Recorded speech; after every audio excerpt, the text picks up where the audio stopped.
Boa noite, igreja. Graças a Deus. É que eu falo alto, gente. Eu vou ter que falar assim.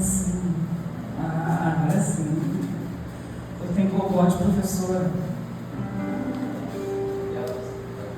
Eu queria falar com a irmã Fátima, né? Irmã Fátima. Você começou aqui na abertura falando dessa sensação de que nunca tá bom, né? Fica tranquila, essa sensação da sua sua. Todas as vezes que a gente vai pregar, ou eu ou ele, a conversa é sempre a mesma. Nossa, acho que eu não vou conseguir. Acho que eu não vou ter nada para falar. É sempre a mesma história. E há muitos anos atrás, quando eu ainda era adolescente, eu escutei um pastor falar isso. E ele disse o seguinte: o dia que eu subir no altar e eu não ficar nervoso, eu desço e não prego. Porque esse nervoso, essa sensação que a gente tem de que não vai dar conta, é isso que nos faz dependentes do Senhor. Porque nós estamos aqui transmitindo um recado de alguém que é muito importante, que é o nosso Deus. A gente não está falando de nós, a gente está levando um recado. Isso é muita responsabilidade. Seja cantando, seja ministrando, seja abrindo culto, seja orando, seja pregando. Então é necessário, e é muito bom que a gente sinta esse frio na barriga, que a gente fique preocupado com o que vai acontecer. Você fala: não, mas os pastores não sentem isso. Não, sentem sim. A gente finge bem, mas a gente sente sim.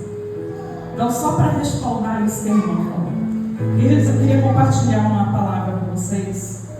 Foi algo que Deus ministrou muito na minha vida, na época que eu operei, isso já tem 1 ano e meio. E eu queria compartilhar essa palavra com os irmãos. Está no livro de Ruth, capítulo 1, a partir do verso 1.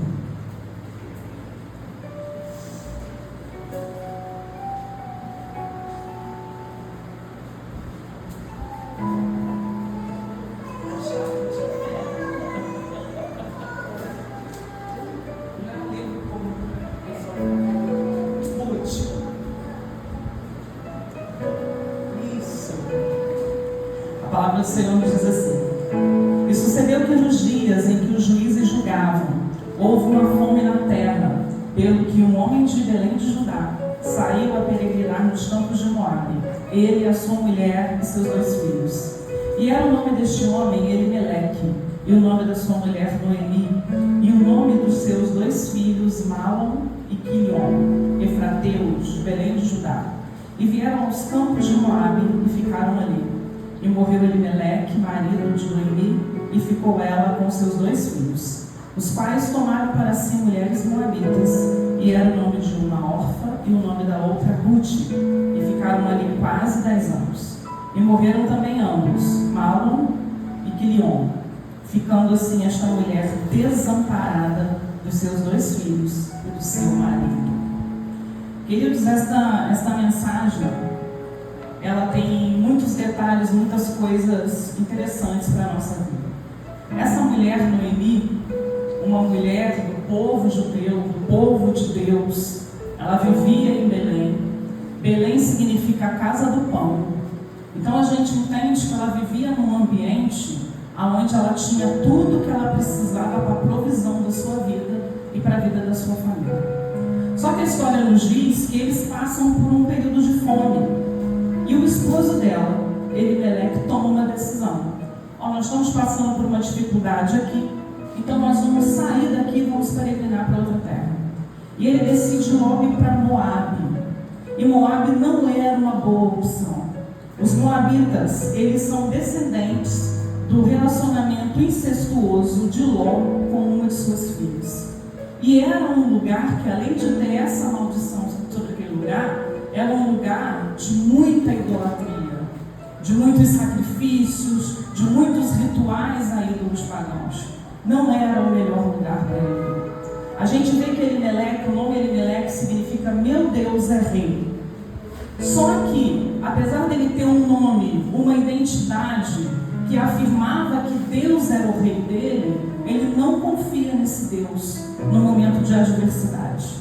Ele não confia que esse Deus que era o rei dele ia suprir a necessidade dele na casa do pão, que era Belém. E ele toma uma decisão fora da direção do Senhor. A gente vê algumas vezes essas situações acontecendo na Bíblia. A gente vê Abraão indo para o Egito sem a direção de Deus. A gente vê Isaac saindo de onde estava também e tendo uma dificuldade, porque no lugar onde estava começou um problema, começou a faltar, começou a ter fome. Eles não aguardam em Deus e tomam decisões que estão fora do propósito de Deus para a vida deles. E Elimeleque faz isso. Então ele nega uma identidade que foi dada quando ele nasceu. Qual era a identidade? Elimeleque, meu Deus, é meu rei. Ele nega isso. Não, Deus não é meu rei, eu vou tomar a decisão pela minha cabeça. Só que realmente está tudo errado. Porque todas as vezes que nós saímos da direção do Senhor, que nós saímos daquilo que Deus tem para nós, não vai dar certo. Porque uma coisa, irmãos, é nós estarmos em luto, em luta também. E parecer que está dando tudo errado, quando nós estamos debaixo da direção do Senhor, porque nós somos sustentados por Ele. Na luta, na dificuldade, mas você está ali, no caminho. Eu sempre lembro a história de Paulo e Silas. Parecia que estava dando tudo errado.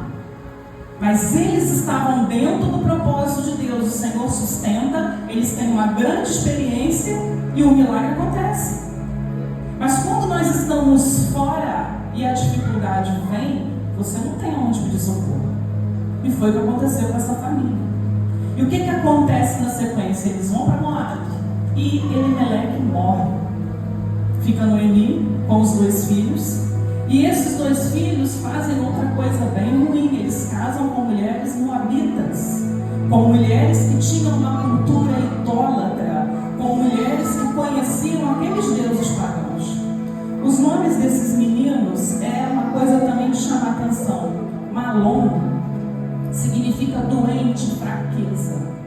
E Quilion também significa fraqueza. Então, 2 meninos que já nasceram com uma identidade de pessoas doentes e fracas. Se eles nasceram num momento ruim lá em Belém, eu não sei. Mas eu sei que eles carregavam essa identidade sobre a vida deles. Eram 2 homens, filhos de um homem que tinha como identidade, meu Deus, é meu rei. Dá 2 filhos e ele coloca o nome de fraqueza, de doença desses meninos. E eles morrem. E aí a gente vai ver lá na história, no verso 5, que sobra quem? Noemi e as 2 noras. Irmãos, aquela época era muito diferente dos nossos dias. Uma mulher, nesse período, até na época de Jesus, ela só tinha uma maneira de sustentar, tendo um homem que fizesse isso por ela. Então uma mulher era sustentada, cuidada, preservada pelo pai, pelo marido ou pelos filhos. A gente vê falando que os filhos são herança do Senhor, porque eram os filhos que cuidavam dos pais quando eles se tornavam idosos. Não existia INSS, não existia previdência privada. Então quem cuidava do idoso? O filho. A gente vai ver lá no Novo Testamento um problema lá com o Corban, depois vocês procuram lá, porque os filhos não queriam mais cuidar dos pais, dos idosos. E eles falavam que os bens eram do templo, para não ter que cuidar dos pais. Mas havia essa lei de cuidado. O que sobrou para Noemi? Nada. Porque na verdade, Noemi ficou com a responsabilidade de cuidar das 2 noras. Não tinha nenhum homem para suprir a situação, a necessidade delas naquele momento.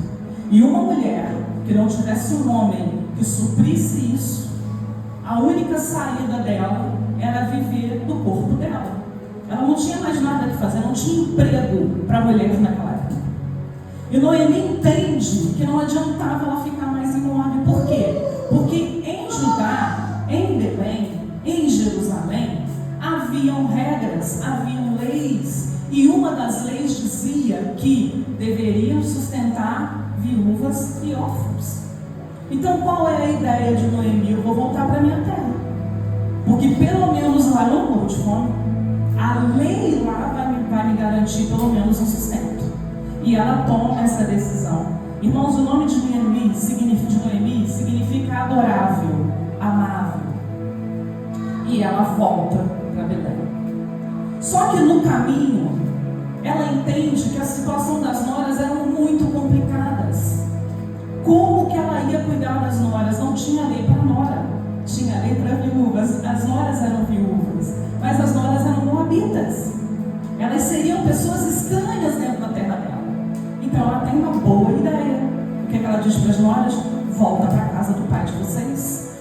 volta para a terra de vocês, porque o povo de vocês vai cuidar de vocês.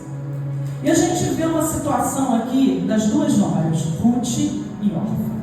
As pessoas falam muito mal de Orfa, mas Orfa chora tanto quanto Ruth. O texto diz que as duas choraram. Afinal de contas, Noemi era agradável, amável. Elas amavam aquela sogra. Elas não queriam desprender desta sogra. E elas choram. Mas Noemi insiste. Não tenho nada para oferecer para vocês. Vai para a terra de vocês. E Orfa faz o que seria correto. Ela fez legalmente o que era correto. Você tem razão, Noemi. Você não tem mais nada para me oferecer. Você não pode nem ter filhos. E mesmo que você tenha filhos, que Noemi falou isso, mesmo que eu tenha filhos, até esses filhos crescerem, vocês já estão idosas. Orfa volta para a terra dela. Mas Ruth se nega a fazer isso. Esse texto é lindo. É um texto que as pessoas pregam em casamento. Pode pregar em casamento, não tem problema. Mas ele fala de pacto, de aliança, de compromisso, de decisão. Irmãos, a vida do servo de Deus é uma vida de decisão. Todas as vezes que nós agimos por emoção, dá ruim. Nós temos que agir por decisão. Ruth toma uma decisão. Lá no verso 16, diz Ruth: não te instes para que me deixe e me afaste de ti, porque aonde quer que tu fores, irei eu. Onde quer que pousares à noite, ali pousarei eu. O teu povo é o meu povo, o teu Deus é o meu Deus. O que Noemi ensinou para essas mulheres eu não sei, mas eu sei o que Ruth aprendeu. Ruth aprendeu que ia ficar do lado dela. E entendam que Noemi agora não prestava para mais nada. Qual era a serventia de Noemi? Nenhuma. Ela era uma viúva pobre, totalmente sem ninguém que pudesse cuidar dela. Mas Ruth não fica com Noemi por aquilo que Noemi poderia oferecer para ela, mas ela permanece ao lado de Noemi pela amizade, pela honra, pelo reconhecimento do que aquela sogra foi na vida dela, do que aquela pessoa foi na vida dela. Irmãos, eu falei que eu tive uma experiência com relação a minha cirurgia, foi por causa disso. Porque neste momento que eu estava para operar, no momento que eu estive operada, eu me tornei uma pessoa sem serventia. Porque eu era uma pessoa que dependia de outras pessoas. E sabe o que aconteceu na minha vida? A mesma coisa que aconteceu na vida de Noemi. Eu encontrei Ruth, mas eu também encontrei Orfa. Pessoas que, já que você não tem mais serventia, eu não preciso mais caminhar do teu lado. Mas eu tive Ruth, pessoas que abriram mão de tudo, mesmo não podendo oferecer nada, e ficaram do meu lado e me sustentaram e oraram por mim e permaneceram comigo. E o Senhor ministrava isso no meu coração, e isso queimava dentro do meu coração, porque isso me trazia tristeza. Mas quando isso me trazia tristeza, eu lembrava desta palavra: em toda a minha vida eu vou encontrar Orfa e eu vou encontrar Ruth. E faz parte da vida e faz parte do processo. E nós precisamos entender que nem todo mundo pode doar aquilo que nós doamos. Espere de Deus, não espere do outro. Agora, a Ruth que surgir na tua vida, valorize essa Ruth. Permita que ela esteja do teu lado, que ela te apoie, que ela ande contigo, porque Ruth é raro, Ruth é precioso. Orfa tem aos montes. A hora que você deixar de ser Ruth, a Orfa vai seguir a vida dela. E Ruth dá essa palavra para ela. E a palavra de Ruth tem muito poder e tem profecia em cima disso. E nós vamos ver mais à frente. E elas chegam então em Belém. E a palavra de Deus nos diz que quando elas chegam em Belém, Noemi está péssima, Noemi está amarga, Noemi está triste. Noemi não tinha vencido o processo do luto, da luta, do sofrimento. Irmãos, isso é normal. Nós somos seres humanos. Nós temos momentos na nossa vida que a gente acha que é o fim da linha, que é o fim do poço. E é o que Noemi estava sentindo. Mas se você chegou no fim do poço, você só tem um lugar para ir subir. Não dá para descer mais. Eu estou me sentindo no fim do poço. Então sobe, meu bem, não tem nada para você. Eu estou no fim da linha, acabou, volta, retrocede. Pergunta a Deus como é que faz para voltar e chegar onde Ele quer que você esteja. Noemi não tinha mais o que fazer, acabou. Agora ela era totalmente dependente de Deus. E quando ela chega na cidade, lá no verso 20, ela diz o seguinte: não me chama de Noemi mais não. Noemi não me representa, porque Noemi é agradável, é amada. Agora eu quero que vocês me chamem de Mara, porque eu estou amarga, porque eu estou machucada, porque a luta está definhando. Mas em toda a história, irmãos, leiam a história, 4 capítulos só, você lê rapidinho. Em toda a história, o povo continua chamando ela de Noemi, porque nós não podemos deixar que a luta nos identifique. A luta não é a sua identidade. A luta é algo que você passa por ela. A luta não te define. O que te define é o chamado do Senhor, é a identidade do Senhor para a tua vida. A luta vai passar. Eu estava assistindo uma pregação e lembrei de uma experiência que nós ouvimos de um pastor, que o pastor disse que o crente sempre vence. E ele disse isso porque ele estava falando de uma pessoa que estava doente, estava com câncer terminal, e a pessoa foi curada. E ele disse o seguinte: se essa pessoa não tivesse sido curada, ela tinha vencido? Tinha, ela ia para a eternidade com Jesus. O crente sempre vence, sendo curado ou indo morar na eternidade com o Pai. O crente sempre vence. Guardem isso na vida de vocês, não importa a situação que você está vivendo, o crente sempre vence. E Noemi precisava entender isso, que a vida dela estava nas mãos de Deus. Ela precisava confiar nesse Deus. Ruth, mesmo sendo moabita, mesmo tendo uma herança, uma identidade moabita, ela entendeu quem era esse Deus. Ela entendeu quem era este povo. Todo o tempo, na história de Ruth, aquilo que a gente está lendo na palavra de Deus, toda vez que falam dela, apontam ela como moabita. Ninguém diz assim: olha, quem está aqui é a Ruth. Não, quem está aqui é a moabita. Para você ver como é que ela foi bem recebida lá em Belém. É a moabita, aquele pessoal bem esquisito. Noemi chega para cá desgraçada e ainda traz uma moabita para ela. A moabita, a moabita, a moabita. Mas como eu disse para os irmãos, quem define a nossa identidade e quem diz quem nós somos é Deus. Não importa o que o mundo fala a seu respeito, não importa o que as pessoas dizem que você é, importa o que Deus diz a meu respeito, importa o que o meu nome está gerando na eternidade. O que estão falando de mim na eternidade e o que estão falando de mim no inferno. A gente tem que estar preocupado com isso. E Ruth, a moabita, ela chega naquele lugar e a preocupação dela é manter a sogra dela viva, é sustentar aquela mulher que de alguma forma ensinou para ela sobre o Deus de Israel. E aí a história vai contar, já no capítulo 2, que Ruth então vai rebuscar espigas, porque eles faziam uma colheita, e aí o que caía também era lei. Você não podia voltar para pegar, você deixava para aqueles que tinham necessidade. E Ruth começou a fazer isso.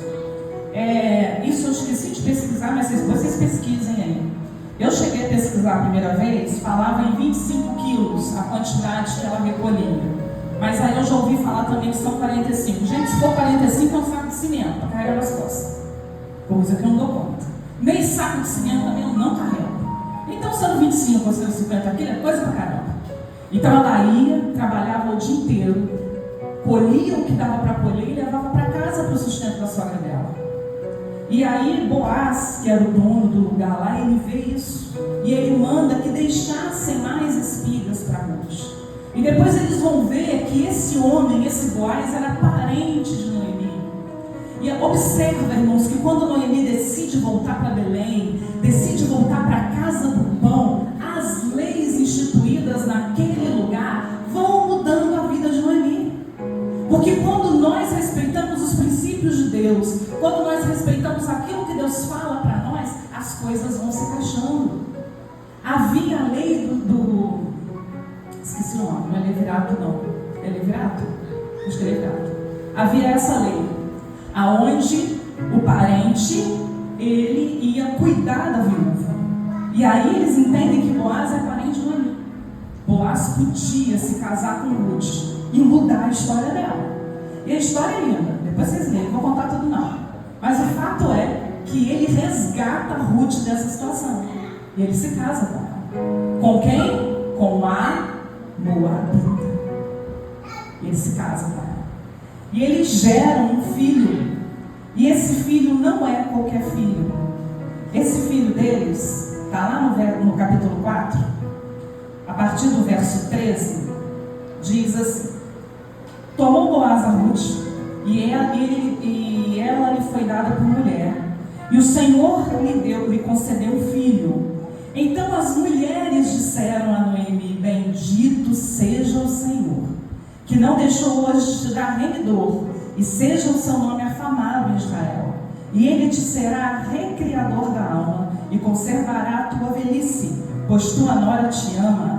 O teve, e ela te é melhor do que 7 filhos. Noemi tomou o filho, o pôs no seu regaço, e foi a sua alma. E as vizinhas lhe deram um nome, dizendo: a Noemi nasceu um filho. A história de Noemi é mudada, é resgatada. O Senhor muda a história dela. Mas muda a história dela porque ela teve uma amiga, ela teve uma pessoa da parte de Deus que decidiu cuidar dela. Alguém que decidiu acompanhá-la. Irmãos, nós precisamos ter ao nosso lado pessoas de Deus. Nós precisamos ter do nosso lado Ruth, que não deixa a gente desanimar. Ruth, que não deixa a gente ficar amargo. Ruth, que diz pra gente: olha, você não está aguentando? Eu vou te ajudar. Eu vou te segurar, eu vou te empurrar, você vai comigo. Foi graças a essa Ruth que Noemi chega nesse final da história, que é uma história linda. O filho de Ruth é considerado o filho de Noemi. As mulheres dizem que era melhor do que 7 filhos, de tão abençoada que era aquela criança. Mas aquela criança não era qualquer criança. Chamaram o seu nome de Obed.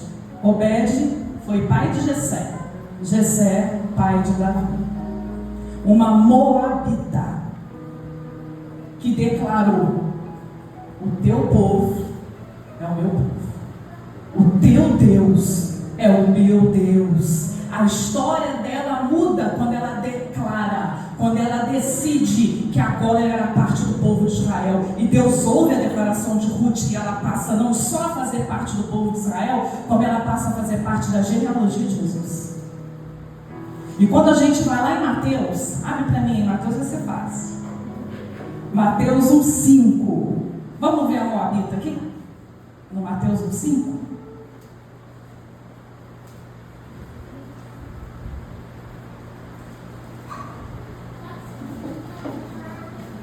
E Saul gerou a Raabe, de Raabe a Boaz, e Boaz gerou a Moabita.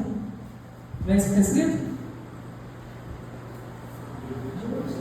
Ruth, ela não é mais Moabita, porque o teu povo é o meu povo, o teu Deus é o meu Deus. Agora a identidade dela é filha de Deus, parte do povo. Cadê a Moabita? Acabou a Moabita. O texto não fala que ela é Moabita. O texto coloca o nome dela. Pouquíssimas mulheres são citadas na Bíblia. E quando uma mulher é citada na Bíblia, fica já leve. Tem coisa importante, né? Porque não era a cultura da época. Então, ela é citada na genealogia de Jesus. Amém. A Moabita desapareceu. Agora era Ruth, serva do Deus vivo, parte do povo de Deus. Irmãos, o filho deles, Obed significa adorador. Essa é uma história que nos mostra que, não importa a situação em que nós estejamos, sempre tem saída. Não dizem por aí que quanto à vida há esperança? Em Deus há esperança. Fora de Deus não há não. Procure Rutes para andarem do teu lado. Permita que o Senhor restitua a aquilo que você acha que não tem mais jeito. Mas para isso a gente precisa se posicionar. Qual foi a primeira coisa que Noemi fez? Ela levantou da posição que ela estava, tomou uma decisão e voltou para Belém. Muitas vezes nós não alcançamos aquilo que nós precisamos. A luta parece que não acaba, porque nós não tomamos as decisões que precisam ser tomadas. Queridos, eu sempre falo isso da ressurreição de Lázaro. O mais difícil Jesus fez, mas o mais fácil, eles tiveram que tomar a decisão, tiveram que lá tirar a pedra. Qual é o mais fácil que nós não temos feito para que Deus faça o mais difícil? Para que o milagre dele venha sobre a nossa vida? E os irmãos têm noção desse testemunho, dessa história que chega até nós hoje? Porque se nada disso tivesse acontecido com a vida de Noemi, essa história nem estaria aqui. Mas essa história nos ensina que o Senhor é conosco, que nós estamos na casa do Pai, onde a fartura de pão, uma mesa preparada aqui. Todas as vezes que eu chego neste ambiente, isso aqui é uma Belém espiritual, a gente precisa entender isso. Isso aqui não é só a igreja do pastor Márcio, pastor Elisângela, não. Isso aqui é a casa de Deus. Todas as vezes que eu abro mão de ficar em casa ou de ir para outro lugar e decido vir aqui na Belém espiritual, há uma mesa preparada. Há algo que vai suprir a minha necessidade, seja ela qual for, porque na casa do Pai há uma mesa preparada. E isso supriu Noemi, isso supriu Ruth, isso mudou a história de Ruth, mudou a identidade de Ruth, porque eles estavam no lugar certo, fazendo a coisa certa. Então, irmãos, que nós possamos aprender com essas mulheres a tomar decisões acertadas em Deus. Lamentações 3 diz o seguinte: quero trazer à memória aquilo que me traz esperança. Por que eu gosto desse texto? Porque eu já tive muitas lutas na minha vida. Essa mesmo da cirurgia foi uma. E eu vou continuar tendo lutas. Enquanto há vida, nós temos que guerrear. Faz parte do desafio. A gente não pode fugir do processo, porque quando você foge do processo, você entra em dificuldade. Mas quando eu lembro, quando eu trago à memória aquilo que Deus fez na minha vida naquele momento, isso me dá forças para continuar. A história de Noemi, a história de Ruth, foi testemunho e deu forças para tantas outras pessoas permanecerem, para tantas outras pessoas decidirem confiar em Deus, porque eles viram que Deus mudou a história daquelas mulheres. Então Deus pode mudar a minha história também, desde que eu esteja dentro dos princípios, desde que eu esteja no lugar aonde Deus me colocou. Noemi não sabia o que Deus ia fazer na vida dela, mas ela sabia para onde ela tinha que voltar. Irmãos, nós não sabemos tudo. Nós não temos um livro que conta o final da nossa trajetória, mas nós temos um livro que nos orienta na trajetória. E é isso que é importante, é a trajetória. Como que está a nossa trajetória em Cristo?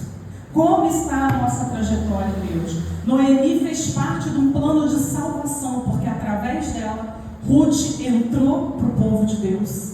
E Ruth fez parte da genealogia de Jesus, o nosso Salvador. Olha o que Deus fez na vida delas. Se prepare para a chegada de algo novo na tua vida. Se prepare, decida. Fala: Senhor, eu quero viver o melhor do Senhor para a minha vida. Eu quero viver o novo de Deus na minha vida, mas decida, posicione-se, levante de onde você está. Irmãos, o texto diz: o choro dura uma noite, né? Mas a alegria vem pela manhã. Ele pode durar até algumas noites, mas ele não pode durar a vida inteira. Porque você chora, você lamenta, mas você levanta e toma uma decisão e toma uma atitude. Eu vou para a casa do meu Pai. Eu vou para a Belém espiritual. Eu vou buscar aquilo que eu preciso da parte de Deus. Nós temos um Deus que é onipotente. Ele pode todas as coisas, Ele tem todo o poder. E nós deixamos de viver a plenitude do Evangelho. Nós deixamos de viver as maravilhas de Deus porque nós esquecemos disso. Nós deixamos o dia a dia, as tribulações, os compromissos tirarem o nosso foco do Deus. Tirar o nosso foco da casa do Pai, da casa de pão. Então que a gente volte, que a gente retorne, que a gente observe bem e comece a separar as Ruth das órfãs. Deixa a órfã seguir a vida dela. Alguma coisa do que você ensinou, ela vai lembrar, ou ele vai lembrar. Mas siga com a Ruth. Caminhe com a Ruth. Se você não tem uma Ruth na tua vida, peça a Deus para colocar uma Ruth na tua vida. Porque ela vai fazer diferença, ela vai te ajudar. Fidelidade é caminhar com Deus independente das circunstâncias. Eu não sei o que você está vivendo. Todo pregador fala isso, porque a gente não sabe mesmo. Ah, tu és profeta. Eu sou profeta no estilo do João Batista, aquele que aponta e o Cordeiro de Deus sobre o pecado do mundo. Esse tipo de profecia o pregador faz. Mas você sabe o que você está vivendo. Você sabe o que você precisa em Deus. Então aproveite esse momento agora. Nós vamos ter mais um louvor aqui. O culto ainda não acabou. Aproveite esse momento e se coloque aos pés do Senhor. Se você tem necessidade de uma oração específica, peça essa oração. Não, eu quero orar aqui no meu cantinho. Ore no seu cantinho. Mas não abra mão desse ambiente espiritual que Deus preparou para você. Não tem um louvor que diz, quando eu cheguei aqui, o Senhor já está? É a casa dele. Ele já nos aguardava com a mesa preparada, com a mesa farta, para nós alcançarmos aquilo que Ele tem para nós alcançarmos o melhor de Deus para as nossas vidas. Queridos, meditem nisso.